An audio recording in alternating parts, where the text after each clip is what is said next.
আসসালামু আলাইকুম ভাইজানেরা, আপনাদেরকে একটা ফ্রিতে টিপস দেই। আপনাদের সাথে যখন ভাবিদের সাথে ঝগড়া লাগবে তখন তাদের সাথে বেশি ঝগড়া করবেন না। বাজারে যাইয়া এরকমের মাছ কিনে নিয়ে আসবেন, ছোট মাছ, বেশি পরিমাণে মাছ কিনে নিয়ে আসবেন। এরপর সুন্দর করে বাসায় আইসা তারপর বউকে বলবেন, ওগো আমার না ভীষণ ছোট মাছ খাইতে ইচ্ছা করে, আমার একটু মাছ কুটে খাওয়াও না।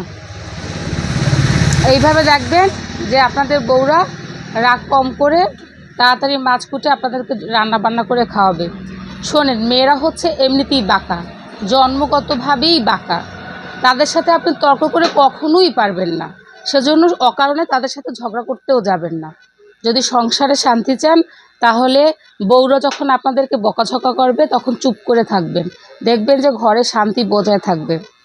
শোনেন, মেয়েদেরকে যদি আপনি বকাঝকা করেন বেশি তাহলে বাপের বাড়ি চলে যাবে, আর যদি গায়ে হাত দেন তাহলে আপনার নামে কেস দিবে, মানে নারী নির্যাতন কেস। এসবের কি দরকার আছে? দরকার তো বউকে শায়েস্তা করা, তাই তো? তো এভাবে শায়েস্তা করবেন, বেশি করে মাছ কিনে নিয়ে আসবেন। আমি তো আপনাদেরকে কম দেখাইতেছি, এর চেয়েও বেশি মাছ আনবেন। তো বেশি করে এইভাবে মাছ কিনে নিয়ে এসে তারপর বউকে শায়েস্তা করবেন, বুঝছেন? এটা হচ্ছে একটা মানে নীরব অস্ত্র। এভাবে কিন্তু বউদেরকে শাসন করা যায়, মানে শায়েস্তা করা যায়।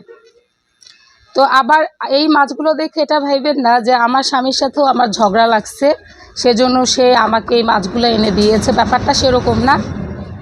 আমার মা বাজারে গিয়েছিল, সেখান থেকে এই মাছগুলো নিয়ে আসছে। এই মাছগুলো কিন্তু খেতে ভীষণ মজা, বাট কুটতে অনেক ঝামেলা। তো যাই হোক, তারপর কুটতে হবে, এখন সবাই খেতে চাইলে তো কিছু করার নাই। তো আমি কিন্তু আপনাদেরকে ফ্রিতে টিপস দিলাম। এই কথাগুলো যদি কোনো উকিল আপনাদেরকে বলতো তাহলে সর্বনিম্ন 5,000 টাকা নিত। তো আমাকে টাকা দিতে হবে না।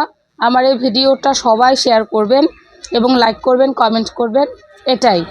তো যাই হোক, আজকের মতো বিদায় নিচ্ছি। এরপর যদি আপনাদের কোনো ফ্রিতে টিপস লাগে তাহলে অবশ্যই আমাকে জানাবেন। আমি কিন্তু অনেক টিপস জানি, সব ফ্রিতে দিয়ে দিব, ঠিক আছে? তো আজকের মতো বিদায় নিচ্ছি। আল্লাহ হাফেজ।